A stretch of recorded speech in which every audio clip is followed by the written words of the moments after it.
softness of you and me, X and Y, never evolving into XYZ. Can't afford you now, and you won't do what I expect. Would it kill you to let me right-click select? So let's just end it and not pretend we're cool, 'cause I've been flirting with a more impressive tool.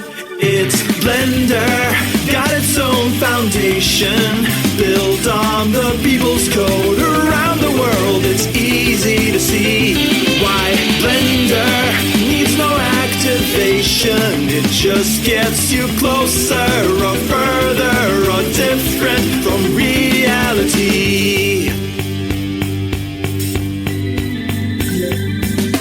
CG experts are never in short supply, teaching nodes or sharing tips on how to rig an eye. Knowing how is key, but doing is another world.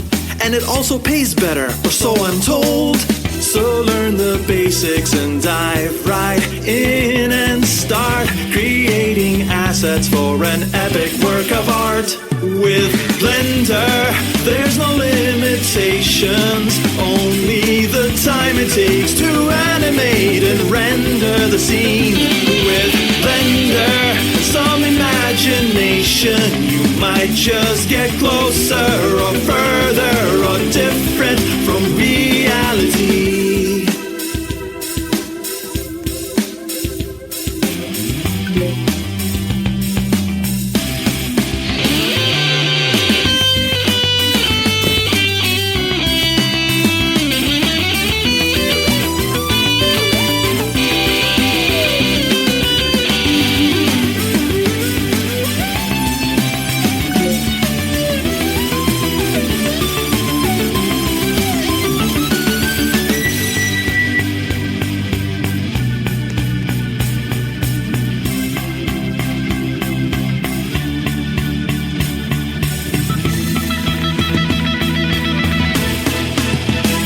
In Blender, there is an extension that lets you fill the sky with apple pies real accurately. Just Blender and pure determination can get you much closer or further or different from reality. In Blender's alternate dimension, we're gonna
express.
The Michael Rosen rap. You may think I'm happy, you may think I'm sad, you may think I'm crazy, you may think I'm mad, but hang on to your seats and listen right here. I'm gonna tell you something that'll burn your ear. A hip hop hap. I'm giving you all the Michael Rosen rap. I was born on the 7th of May. I remember very well that awful day. I was in my mother, curled up tight, though I have to say it was as dark as night. Nothing to do, didn't want to breathe. I was so happy, didn't want to leave. Then I hear some people give a shout, one push Mrs. Rosen and he'll be out. I'm telling you, that was a puzzle to me. I shouted out, how'd you know I'm a he? Doctor shouted, good Lord, he can talk. I popped out my head, said, now watch me walk. I juked and jived around that room, balam bam boola, balam da diddy boom, a hip hop hap. I'm giving you all the Michael Rosen rap. When I was 1, I swam the English Channel. When I was 2, I ate a soapy flannel. When I was 3, I started getting thinner. When I was 4, I ate the dog's dinner. When I was 5, I was in a band playing drums. When I was 6, I ate a bag of plums. When I was 7, I robbed a bank with my sister. When I was 8, I became Prime Minister. When I was 9, I closed all the schools. When I was 10, they made me King of the Fools. So that's what I am, that's what I be, with an M, with an I, with a K, with an E. That's what I am, that's what I be, Mr. Mike, Mr. Michael, Mr. Rosen, Mr. Me, a hip hop hap. I'm giving you all the Michael Rosen rap. Seats and listen right here, I'm gonna tell you something that'll burn your ear. A hip hop.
you.